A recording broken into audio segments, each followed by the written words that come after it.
Sepanjang tahun 2024 ini kita sudah mengeluarkan 6 saham dari watchlist kita ya, kita keluarkan untuk kita gantikan dengan watchlist baru. 6 diantaranya adalah saham MAPA, saham CAS, GJTL, ACES, BRIS, dan juga CAM. Di mana watchlist kami ini sudah kita perbarui, jadi ada 3 saham yang menurut analisa kami masih under value dan kita upgrade atau kita update dengan kinerja terbaru full year 2023. Ebook tersebut free, bisa di-download secara gratis ya. Linknya juga ada dalam deskripsi di video ini atau dalam kolom komentar yang sudah kami pin. Jadi jangan lupa teman-teman untuk mendownload ebook watchlistnya ya. Sekali lagi linknya di dalam kolom komentar.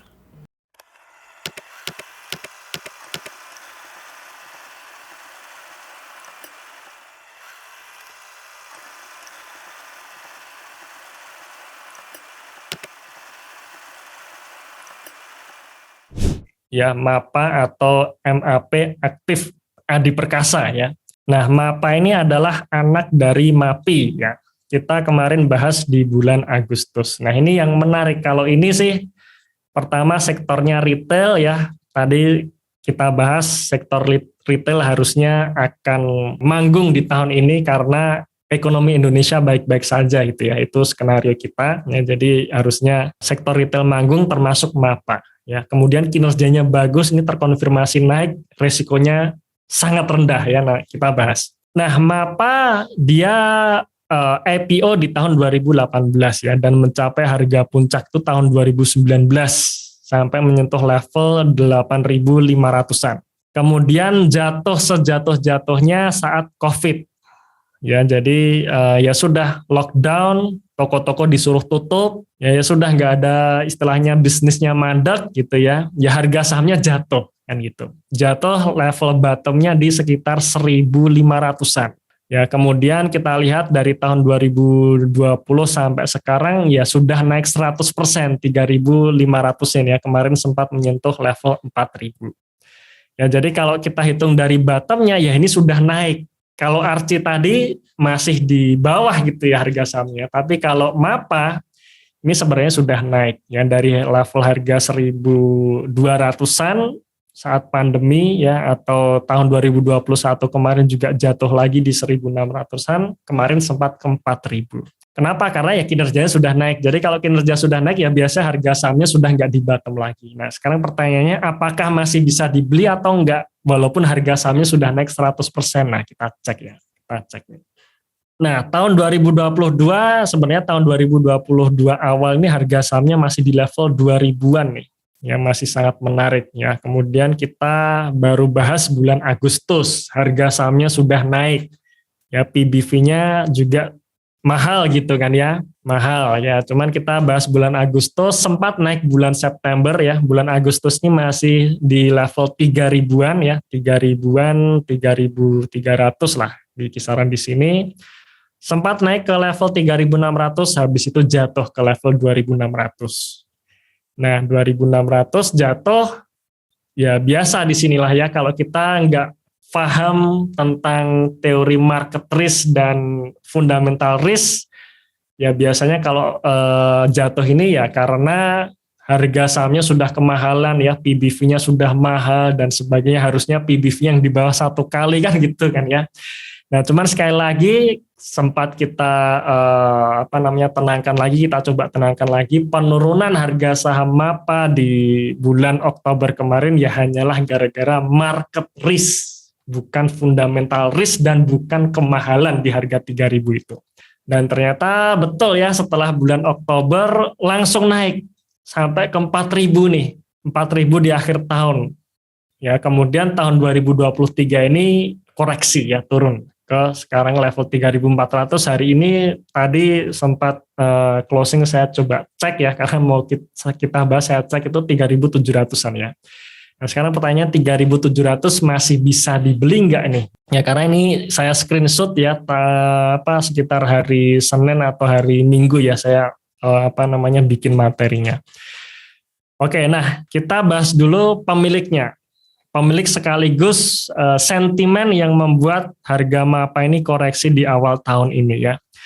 Nah, jadi saya juga baru ngecek tuh harga saham MAPA turun di tahun ini ya baru kemarin ya, karena ya biasa saya memang tidak memperhatikan volatilitas harian gitu ya, cuman saya cek aja kenapa turun padahal akhir tahun kemarin udah naik nih. Nah, ternyata satu-satunya sentimen negatif yang membuat harga saham MAPA turun ini karena direkturnya jualan. Ya, direkturnya yaitu Michael David Keppel ya, direktur utama, dia ngejual saham MAPA di harga 4.000 bulan Desember. Ya, jadi ini posisi 30 September 2022 beliau ini punya 1,8 juta lembar saham MAPA.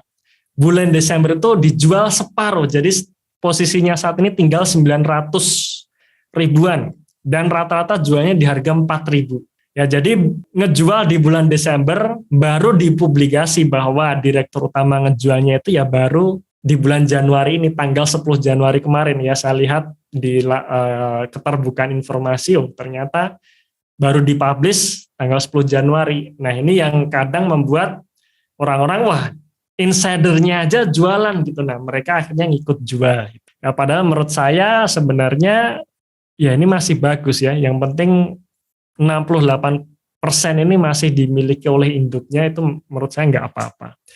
Ya, dan kita juga nggak tahu ya motif dari direktur utamanya untuk jualan MAPA ini, apakah karena memang dia berprasangka bahwa kinerja tahun 2023 ini turun, atau sekedar take profit ya, karena keterangannya sih divestasi gitu, atau jangan-jangan beliau juga mengetahui skema bandarmologi gitu ya.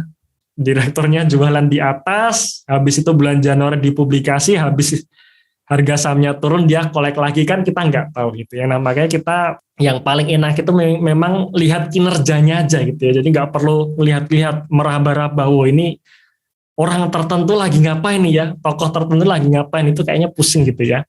Paling enak memang kita lihat kinerjanya ya. Nah, sekarang kita lihat ya secara fundamentalnya. Oke, jadi MAPA ini adalah anak dari MAPI ya, Mitra Adi Perkasa, dengan portfolio lebih dari 150 merek internasional, termasuk diantaranya lebih dari 40 merek eksklusif. Ada 1.302 gerai di 78 kota di seluruh Indonesia melalui 3 lini bisnis utama, yaitu sports, leisure, dan kids. Nah, dari 3 lini bisnis ini ya, penyumbang omset terbesar adalah dari gerai sport, yaitu 80% ya, hampir 80% sendiri disumbangkan dari gerai sport. Gerai sportnya apa aja? Ya di sini, Catcher ya, New Balance, Reebok, sama Converse ya. Ini kemudian ada gerai Planet Sport ya, atau Sport Station yang sering kita temuin di mall-mall itu ya, itu miliknya MAPA. Ya, dan ini penyumbang terbesar ya, 80% disumbangkan oleh gerai sport ini. Nah, dan ini yang juga menarik ya, ternyata MAPA ini sangat ekspansif. Yang berdiri tahun 95, tahun 97 punya 50 gerai, 2008 sudah punya 500 gerai ya, jadi naik 10 kali lipat dalam kira-kira 10 tahun seperti itu ya. 2015 punya 780 gerai, 2018 IPO ya, kemudian dia juga akuisisi merek Aztec ya. Aztec ini kan merek-merek untuk olahraga bulu tangkis ya. Kemudian 2019 dia membuka gerai di Vietnam, dan disitulah harga sahamnya tiba-tiba meledak sampai ke level 8 ribuan ya, 8.400 tadi ya kalau nggak salah ya. 2020 saat pandemi ya, saat pandemi di mana bisnis retail ini sangat tertekan, tapi dia justru bisa ekspansi. Ya, ini luar biasa ya, ke Filipina dan Thailand. Ya, jadi bisa ekspansi di saat pandemi COVID, yang dimana pandemi COVID ini sangat memukul bisnis retail. Tahun 2021 punya 1.974 gerai. Ya, jadi sangat ekspansif. Very fast grow ini kalau saya katakan.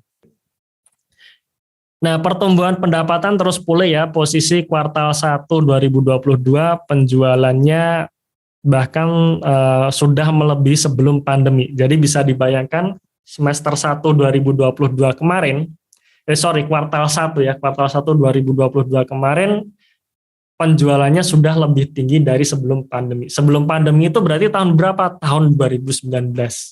tahun 2019 highest-nya berapa? 8.000.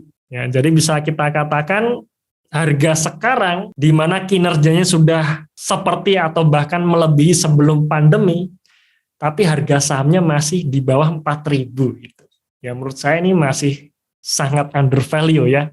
Sangat undervalue walaupun PBV-nya mahal ya, nanti kita cek secara valuasi. Kemudian inventory dan kas ya, menguatnya posisi keuangan memungkinkan investasi strategis ya, kebijakan manajemen dalam mengelola inventory, terjaganya posisi kas bersih. Kas dipergunakan secara strategis untuk inisiatif digital dan peluang pertumbuhan ASEAN jangka panjang. Alias kalau kita melihat MAPA ini tidak pernah membagi dividen. Semua kasnya dipakai untuk ekspansi. Berarti kalau tidak membagi dividen bagus nggak? Kalau buat saya nggak apa-apa gitu ya. Nggak membagi dividen itu nggak apa-apa. Yang penting laba maupun kasnya tadi dipakai untuk ekspansi yang membuat value dari perusahaan tersebut naik. Karena kalau saya sendiri berpendapat ya, ketika perusahaan itu membagi dividen, sebenarnya value-nya itu turun. Gitu ya. Nilai intrinsiknya itu turun. Kenapa? Karena kasnya berkurang kan gitu. Membagi dividen, kasnya berkurang, secara value ini sebenarnya turun. Ya cuman sebenarnya ya sama aja sih, karena kan sebagian udah kita terima kasnya kan gitu kan ya. Kita terima duitnya. Ya tapi ya sekali lagi kalau saya pribadi, perusahaan tidak membagi dividen itu nggak apa-apa. Sepanjang ya memang ini untuk ekspansi yang membuat kinerjanya makin tumbuh ya, makin tumbuh. Nah disitulah harga saham biasanya nanti akan mengikuti. Nah, jadi kesimpulan secara perusahaannya ya, secara fundamental perusahaannya, pertama proyeksi pertumbuhan PDB yang cepat untuk ASEAN ya. Kita tahu di saat dunia ini sedang susah untuk kenaikan pertumbuhan ekonomi, tapi Asia dan ASEAN ini pertumbuhannya yang paling cepat. Dengan potensi 500 juta lebih populasi, 400 juta pengguna smartphone ya, karena untuk MAPA sendiri dia juga kerjasama dengan e-commerce ya. Kemudian fokusnya di kesehatan ya, kesehatan dan kebugaran menjadi prioritas untuk semua. Nah, sekarang kita masuk ke laporan keuangannya. Ya, kita lihat saja posisi kasnya. Kas posisi September 2022 yaitu sebesar 1,2 triliun rupiah. Yang dimana kalau kita lihat dari total aset 6,3 triliun rupiah, ya ini berarti besar banget gitu ya. Jadi perusahaan ini punya cash yang berlimpah. Kalau kita hitung ya berarti sekitar lebih dari 20% aset perusahaan itu berupa cash. Ya ini menarik ya. Persediaannya pasti banyak ya, karena yang namanya gerai ya, yaitu harus full ya. Jangan sampai kita masuk ke tokonya MAPA, loh kok displaynya nggak ada gitu kan. Ya ini jadi pertanyaan nih. Kok ini displaynya nggak ada, misalkan kalaupun ada display saya minta ukuran nomor 32 gitu. Oh kok nggak ada, ya sudah nggak jadi beli kan gitu. Nah makanya persediaan harus banyak. Cuman menariknya kenaikan persediaannya ini tipis ya di akhir tahun 2021 ke semester ke kuartal 3 2022 cuma naik tipis, padahal omsetnya naiknya gila gitu. Nah ini yang juga menariknya. Oke, kemudian ini ya 1,2 triliun kasnya. Ya, kita lihat sisi hutangnya. Ya, hutangnya kecil gitu ya. Hutangnya kecil. Kita lihat hutang banknya cuma 61 miliar. Kok bisa punya kas 1,2 triliun tapi tetap punya utang bank 61 miliar? Ya ini biasanya kalau saya dulu pengalaman di bank, ya hanya untuk relationship aja gitu ya. Untuk relationship aja, untuk ada portfolio atau ada track record bahwa MAPA ini pernah punya pinjaman dan lancar. Nah biasanya untuk seperti itu. Ya karena kalau dinalar buat apa dia punya utang 61 miliar padahal kasnya 1,2 triliun kan gitu kan. Nah biasanya sih untuk relationship aja ya. Jadi menurut saya ini secara neraca sangat sehat ya, dibandingkan Archie tadi itu sudah sesak nafas, tapi kalau MAPA ini sangat bugar, sangat sehat gitu ya. Yaitu dari sisi neraca. Nah sekarang kita masuk ke kinerjanya, ya kinerja laba bersihnya, laporan laba bersihnya. Dari top line sampai bottom line ini kenaikannya menurut saya luar biasa ya. Salesnya naik 80%, Ya bayangkan salesnya naik 80%, laba kotornya naik 104%, laba bersihnya naik 57.766%. Ya ini berarti kalau jenis perusahaannya ini berarti super fast grower kan gitu kan ya. Nah jadi ketika perusahaan itu sangat growth-nya sangat kencang, biasanya ya PBV-nya udah pasti mahal gitu ya, naik, dan itu hal yang wajar. Ya makanya kita lihat PI rasionya ya, nanti kita lihat. Ya tapi intinya di sini secara kinerja ini sangat luar biasa, dan fast grower ini menariknya ketika kinerjanya naik signifikan, ibaratnya dia akan mengerek harga sahamnya supaya naik gitu ya. Nah, tinggal nunggu sentimen positifnya saja nih. Posisi kasnya juga naik signifikan ya. Kas bersih dari aktivitas operasi atau cash flow-nya itu naik signifikan dari 200 miliar ke 1,2 triliun ya, jadi sangat bagus sekali. Kinerja kuartalannya pun juga bagus. Ya kalau kita lihat untuk segmen retail ya, segmen retail di Indonesia ini di kuartal 1 kita masih ingat ya, masih ada varian Omicron ya, kuartal 1 2022. Masih ada varian Omicron, PPKM masih cukup ketat ya, membuat sektor retailnya tertekan. Kuartal 2 baru dilonggarkan. Lebaran sekitar bulan tahun kemarin itu bulan Mei kalau nggak salah ya, bulan Mei Lebaran orang-orang boleh pulang ya, boleh mudik setelah 2 tahun di lockdown ya, 2 tahun nggak boleh mudik, akhirnya kemarin boleh mudik. Ya, kemudian masuk sekolah offline, yang tadinya 2 tahun sekolah online masuk ke sekolah offline. Nah, maka di sini belanja retailnya besar, yang membuat kinerja kuartal 2 ya naik. Ya, jadi tercermin dari kinerja kuartal 2-nya yang naik. Nah, kuartal 3, ya kalau kita lihat sebenarnya di bulan Juli dan Agustus itu sektor retailnya lesu. Ya, jadi ibaratnya setelah orang-orang lebaran, ya orang-orang keluar, kemudian orang-orang belanja untuk kebutuhan sekolah, ya sudah bulan Juli dan Agustusnya mengerem belanja kan seperti itu ya, mengerem belanja. Makanya saham-saham atau emiten-emiten retail yang lainnya rata-rata kuartal 3 itu kinerjanya turun, tapi MAPA masih naik. Ini yang luar biasa, ternyata MAPA ini masih naik ya. Jadi perusahaan retail lain itu kuartal 3-nya turun, kuartal 3-nya ternyata MAPA masih naik. Apalagi di kuartal 4 kan itu kan, apalagi di akhir tahun dengan diskon-diskon dan sebagainya, orang-orang dapat THR ya,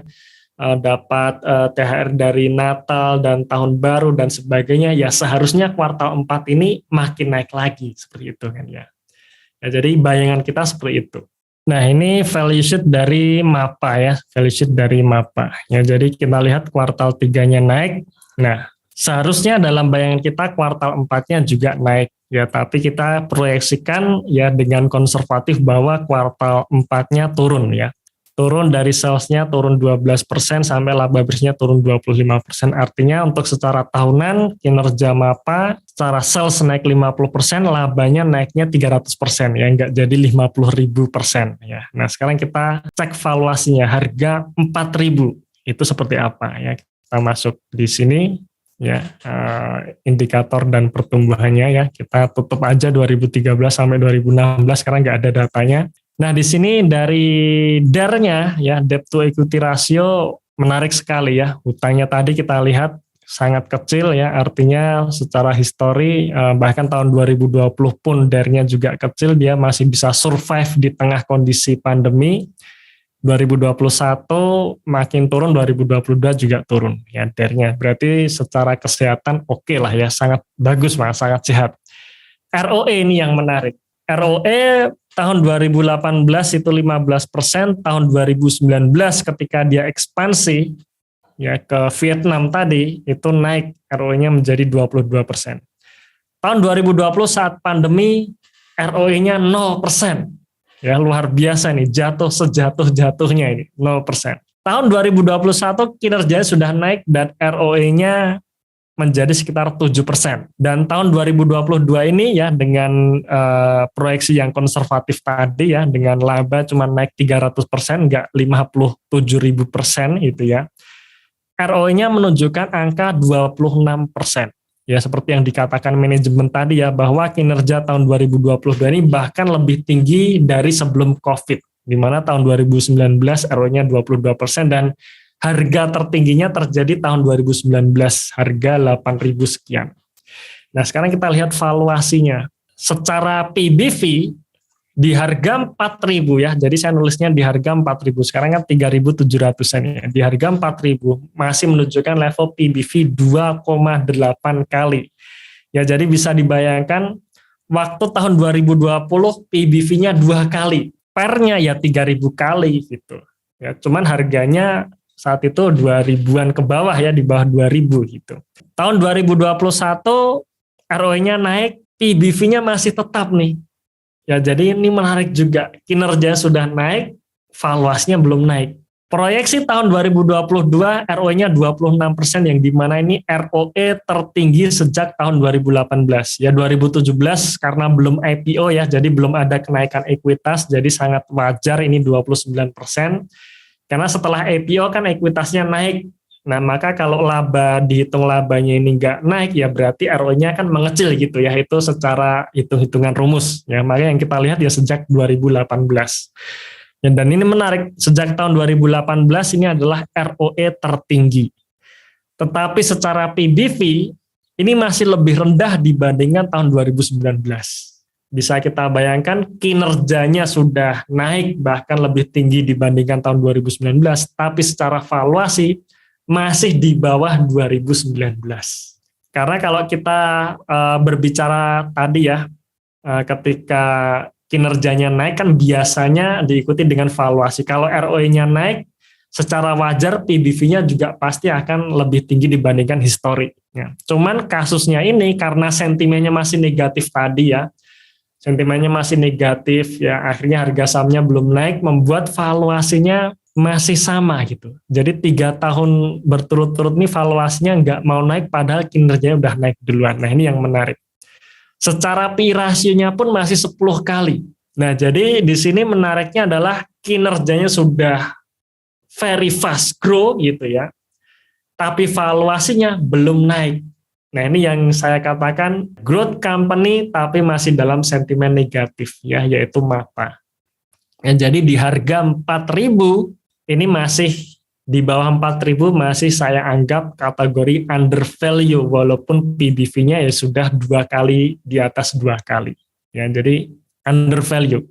Jadi kalau misalkan kemarin kita nyangkut di MAPA harga 3.900 gitu ya, kemarin kan sempat di harga 3.400 tuh turun. Ya nggak apa-apa gitu ya, nggak apa-apa. Ini kayak ibaratnya seperti ilustrasi kemarin ya. Kita udah beli tanah, bangun rumah gitu, kita hitung-hitung HPP-nya 1 miliar. Jadi saya jual minimal 1,2 miliar dengan harga penawaran awal 1,5 miliar gitu. Ada yang iseng untuk beli di harga 700 juta gitu. Ya jangan dikasih gitu. Ya sama dengan MAPA ini. MAPA misalkan kita nyangkut di harga 3.900, kemarin market lagi ngisengin nih harganya 3.400, mau kita kasihkan enggak nih kan gitu. Ya secara rasional kita ya jangan gitu ya, di hold saja gitu. Kalau bisa ditambah kan gitu. Nah, maka di sini saya simpulkan harga 4.000 ke bawah itu masih under value. Berapa ya, kita cek harga 8.000 itu berapa sih valuasinya, atau naik 100% dari sekarang itu berapa valuasinya? 5,6 kali, dan ini sangat wajar ya. Karena ROE-nya naik gitu, maka 5,6 kali wajar. Maka kita lihat P/E rasionya 21 kali, sama dengan tahun 2019. Ya, jadi harga wajar untuk MAPA ada di 8.000. Kalau kita lihat tahun 2019 itu highest-nya di 8.000 ya. Tahun 2019 kan ini kan PBV 4,9 kali, ini kan harga closing ya, closing 2019. Highest 2019 itu di harga 8.000 kan. 8.000 berapa valuasinya? 8.000 itu valuasinya ada di 7 kali PBV ya, dengan P/E rasio 30 kali. Ya bayangkan kalau misalkan kita anggap PBV-nya 7 kali, ya mungkin bisa di 12.000 kali ya. Ya mungkin di 12.000.